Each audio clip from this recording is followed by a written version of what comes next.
Good මෝනිං සුබ දවසක් අපේ යාළුවෝ හැම දෙනාටම අදත් අපි දීඝවාපිය පුදබිම වැඳ පුදා ගන්න දැක බලා ගන්න සහ රැක බලා ගන්න ගොඩන ගන්නට උඩුගමින් 55 දිනකගේ ශ්‍රම බලකායක් අද පැමිණියා.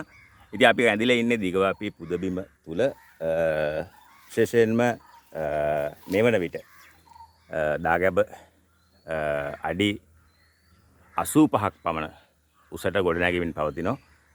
විශේෂයෙන්ම අපි මීට වර්ෂ 2කට කලින් අඩි 60ක වගේ මට්ටමේ ඉඳලා දාගැබ ගොඩනැගීමේ කටයුත්තේ යෙදෙමින් තමයි ඉන්නේ. ඉතින් ඔබට පේන්නේ මේ විශේෂයෙන්ම මේ පහළ කොටසේ අතීතයේ තිවිච්ච දාගැබේ කොටස් තමයි මේ තිබෙන්නේ. ඒ වගේම මේ කැණීම් වලදී මතුවෙච්ච පාෂාණ කොටස් නැත්නම් ඒ කැබලි සමහර ඒවායි අක්ෂර පවා කොටපුව තියෙනවා. ඒව තමයි මේ තැන තැන වැටිලා තිබෙන්නේ. ඒ වගේම මේ පස් වලින් වැහිලා ගිහිපු සමහර මේ පාෂාණ කොටස් මේ කුස්තුර සහිත කොටස් තමයි මේ තියෙන්නේ. එතකොට ඔබට පැහැදිලි මේක ඉතාමත්ම දියුණු තාක්ෂණයක් පාවිච්චි කරලා ගොඩනගපු අපේ පිම්බිමක්. විශේෂයෙන්ම අවුරුදු 2000කට වඩා ඈත ඉතිහාසය තුළ අපේ ඉපැරණි හෙළය අසතු බලය පිළිබඳව කදිම සාක්ෂියක් තමයි මේ තිබෙන්නේ. එය නැවත ප්‍රතිනිර්මාණය වීම ජාතියක් හැටියට අපි විසින් කළ යුතු විශාල වගකීමක් තමයි මේ ඉටුවෙමින් පවතින්නේ. විශේෂයෙන්ම ආරක්ෂක අංශය විසින් විශාල දායකත්වයක්, විශාල නායකත්වයක්, විශාල මඟ පෙන්වීමක් යටතේ තමයි මේක ගොඩනැගෙමින් පවතින්නේ. ඉතින් ඉදිරි වර්ෂයක කාලය තුල විශේෂයෙන්ම 2027 28 වගේ වෙනකොට මේක වැඩ අවසන් වූ දාගැබක් හැටියට අපිට නැවත දැක බලා ගන්න, වැඳ පුදා ගන්නට අවස්ථාව උදා වෙනවා. ඉතින් ඒ නිසා අද දවස තුල අපි මේ දවස් පහේ නිවාඩුව පාවිච්චි කළා එක දවසක් දීඝවාපී පුදබිම වෙනුවෙන් වෙන් කළා තියෙනවා. ඉතින් මම ඔබටත් ආරාධනා කරනවා ඔබේ ජීවිත කාලයෙන් එක දවසක් ඔබේ මේක එක පැත්තකින් ආර්ථික විද්‍යාත්මක ආයෝජනයක්. මොකද කාශ්‍යප රජතුමාගේ කාලේ සීගිරිය ගොඩනැගු නිසා තමයි අද අපිට ඒක පෙන්නලා විශාල විදේශ විනිමයක් උපයන්න පුළුවන්කම ලැබිලා තියෙන්නේ. සමහර අවස්ථාවන් වලදී අපිට ආයෝජන භාණ්ඩයක් හැටියට නොපෙනෙන සමහර ආගමික නිර්මාණ අතිවිශාල ආයෝජන භාණ්ඩයක් හැටියට නැවත අපිට විදේශ විනිමය උපයා දෙමින් පවතිනවා. ඉතින් ඔබට පැහැදිලි ඇති ලෝකයේ 8 වෙනි පුදුමය සීගිරිය නිර්මාණය කළ හෙළයක්. එහා සමාන ඊටත් වඩා සමහර විශිෂ්ට නිර්මාණ බිහි කරලා තිබෙනවා. ඒවා කාලයාගේ යැවෑමෙන් කාලයා විසින්ම වැලිතලා මත වලදමා තිබෙනවා. ඒවා නැවත ඉස්මතු කර ගැනීම තමයි අපේ ජාතික වගකීමක් හැටියට අපි සලකන්නේ. ඉතින් ඒ නිසා දීඝවාපිය කියලා කියන්නේ ඒ වගේ පුදබිම් රාශියක එක් පුදබිමක් පමණයි. ඔබට ඈතින් පේනවා ඇති අර අතීතේ තිබිච්ච දාගැබේ ප්‍රවේශ මාර්ග තමයි ඒ පස් වලින් වැහිලා ගිහින් තියෙන්නේ.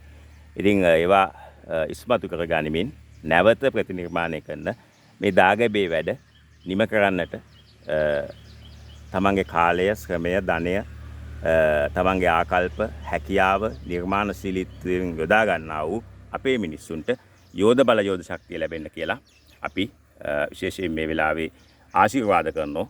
ඉතින් ඊයේ පොයේ දවස, අද පොයට පසු දවස ඒ හින්දා මං ඔබට මතක් කරනවා පින් වැඩෙන කුසලයක් හැටියට සහ යුතුයකමක් හැටියට මෙන්න මේ වගේ පුදබිමක් මං කියන්නේ නැහැ දීඝවාපියට මෙන්න කියලා.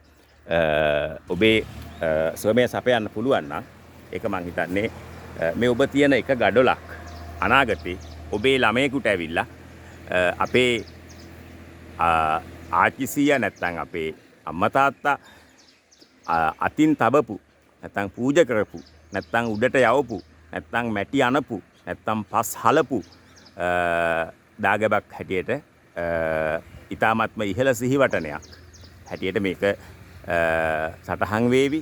තවත් අවුරුදු 100,000 ගාණක් මේ සම්බුද්ධ ශාසනය පවතිනකම්ම මේ ඒ කියන්නේ අඩුම තව අවුරුදු 2500ක් මේ දාගැබ පවතී කියලා අපි විශ්වාස කරනවා. ඒ වගේම ඔබේ ළමයෙක්ගේ උපන්දිනයක් වෙනුවෙන් උපන්දින පාටියක් දාන ඒ මුදලින් ඔබට පුළුවන් රුපියල් 200ක් වගේ පුංචි මුදලකින් ගඩොල් කැටයක් පූජා කරලා මේ කටයුත්තට දායක වෙන්න. ඒ නිසා වගකීමෙන් කියන්නේ මොකද මෙතෙන්ට පූජා කරන ගඩොල් නැවත ආපස්සට ආපහු එන්නේ නැහැ. ඒක උඩටම යනවා. ඔබ බලා ඉඳිද්දිම ඔබේ අතින්ම දාගැබේ ඉහළ කොටසට ගිහිල්ලා ඒක නැවත කවදාවත් ආයි පල්ලෙහාට එන්නේ නැහැ. ඉතින් ඒක විශේෂයෙන් මතක් කරගන්න ඕන. මොකද සමහර දාගැබ්වල ඒ වගේ අර පූජා කරන ගඩොල් කැටේ නැවත පල්ලෙහාට එනවයි කියන මතයක් මිනිස්සු අතර තියෙනවා. ඒ මතය හොඳ නැහැ. ඉතින් ඒ නිසා තමයි අපි ඒකත් ඔබට මේ වෙලාවේ මතක් කරන්නේ. ඒ නිසා මම ඔබට නැවත මතක් කරනවා. දීඝවාපී කියන්නේ එක බුද්ධ බිමක්. ඉතින් තවත් මේ වගේ විශාල වටිනාකම් සහිත බුද්ධ බිම් අපේ අතීත උරුමයන් අපිට පෙන්වා දෙන ස්ථාන ගොඩක් තියෙනවා. ඉතින් ඒවා රැක බලාගත යුත්තේ ඔබේ අතින් මගේ අතින්ම තමයි. මොකද එහෙම නැතුව මේවා කවදාවත් ආණ්ඩුවකට තනියෙන් කළ හැකි දේවල් නෙවෙයි. එක පැත්තකින් පින සහ කුසලයේ වගේ ආගමික සානුබල මාධ්‍ය පාවිච්චි කළා තමයි මේවා ගොඩනගන්නේ. ඉතින් ආරක්ෂක අංශය ඉතාමත්ම දක්ෂ ලෙස ඒක ඉෂ්ට කරමින් පවතිනවා. ඒ නිසා තමයි දැනට අපි උඩුගම ඉඳලම 20 වතාවකට වඩා ඇවිල්ලා තියෙනවා 55 දෙනා බැගින් කණ්ඩායම්. ඉතින් ඒක ඉදිරියටත් අපි මේ දාගැබේ වැඩ අවසන් වෙන තෙක්ම කරන්න බලාපොරොත්තු වෙනවා. ඒ හින්දා ඔබටත් එහෙනම් මතක් කරනවා මේ වැඩෙත් එක්ක එකතු වෙන්න. ඔබට තියෙන ඕනෑම ප්‍රශ්නයක් යටින් කමෙන්ට් කරන්න. මේකට සම්බන්ධ වෙන්නේ කොහොමද? ඒ සඳහා දිනයක් වෙන් කරගන්නේ කොහොමද? ඒ ඕනෑම දෙයක් සම්බන්ධීකරණය කරලා දෙන්න අවස්ථාව හැකියාව තියෙනවා. ඔබට ඒ නිසා යටින් කොමෙන්ට් එකක් දාන්න. අවශ්‍ය පහසුකම් සපයා දීමේ හැකියාව අපිට තියෙනවා. බොහොම ස්තුතියි.